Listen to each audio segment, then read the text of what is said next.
Hello ladies and gentlemen, I'm Mr. Mini and welcome to Liquid Gold Pairings.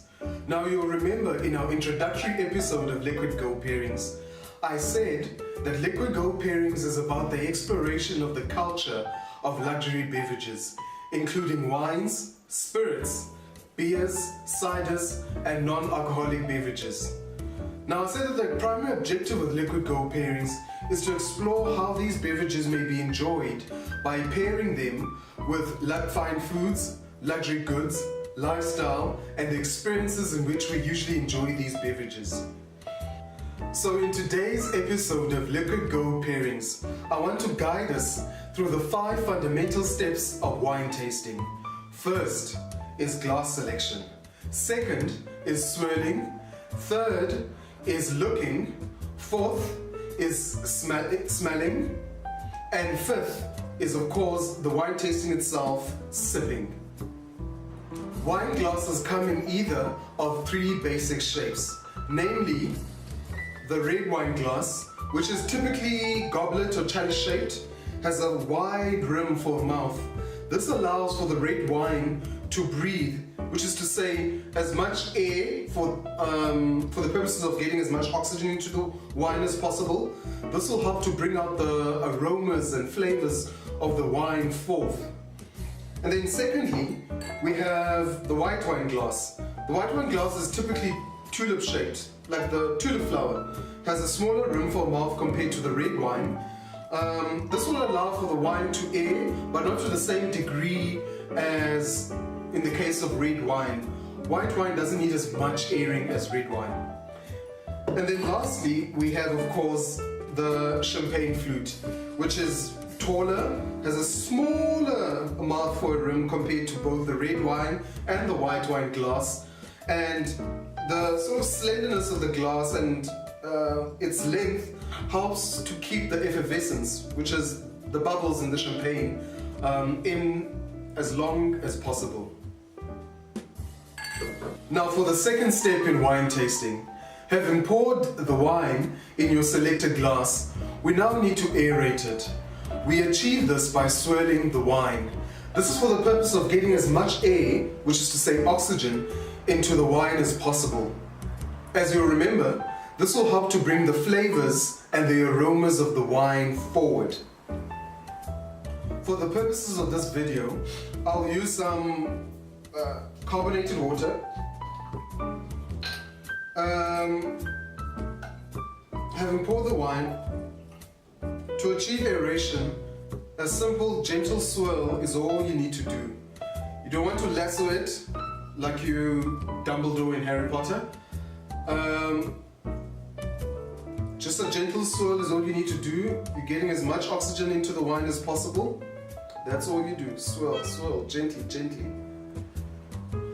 For the third step in wine tasting, having swirled the wine to get as much oxygen into it as possible, you now need to have a good look at the wine, which is really about seeing through the wine. In many ways, at least for me, a lot of the degree of the quality of wine is determined by its color and clarity. So when you're looking through the wine, you want to see through it without sort of detecting any particles floating around, any precipitate, and of course the color of the wine. Now coming to the fourth step in wine tasting, which is about smelling the wine, you want to take a really good sniff of it to get the bouquet of aromas and fragrances in the wine. So really just a good whiff of the wine. For me, this is probably second to the actual tasting of the wine, my favorite part of wine tasting. You'd be amazed at how aromatic and fragrant a lot of wines are.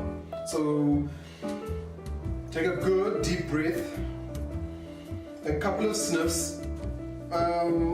What maybe a lot of us might not know is that a great deal of your ability to taste food, to taste beverages, actually comes from smelling. So you want to take a good whiff of your wine. Now we come to the crowning jewel of wine tasting. That is the tasting itself. You want to take a couple of sips of the wine. Needless to say, of course, in this demonstration, I'm using water. But you want to take a couple of sips and swirl the wine around in your mouth, over your tongue, in the different regions and areas of your tongue, and try to determine what flavors are coming out.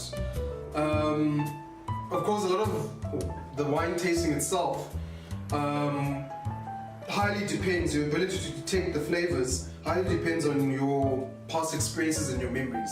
So for example, if you've never tasted plums in your life, the likelihood of you being able to identify plums or associate a particular flavor with plums is minimal.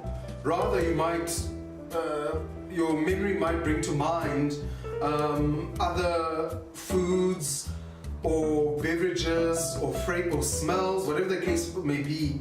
But this is where a lot of wine tasting is pretty much a personal experience that has to do with your life experiences.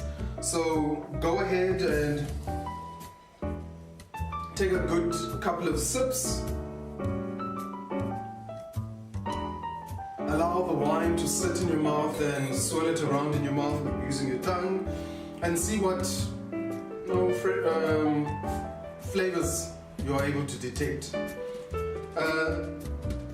Caution, for those who don't know, that in wine tasting, do never make the mistake of swallowing the wine. After you're done with the sort of swirling it around in your mouth and detecting the taste, you want to spit it out into a bucket or a spittoon, whatever it is that you have at hand, and you go on with whatever other wines that you want to taste. But if it's just one wine that you're tasting, then go ahead and swallow and enjoy. So that's it, ladies and gentlemen, for the second episode of Liquid Gold Pairings. I hope you enjoyed it. I welcome your comments, your criticisms, any requests for a particular wine that you'd like me to review on the show. I'll be more than happy to do that. Thank you. Thank you for watching this installment of Liquid Gold Pairings. Please join me every day at 3 p.m. Johannesburg time for a new installment of Liquid Gold Pairings.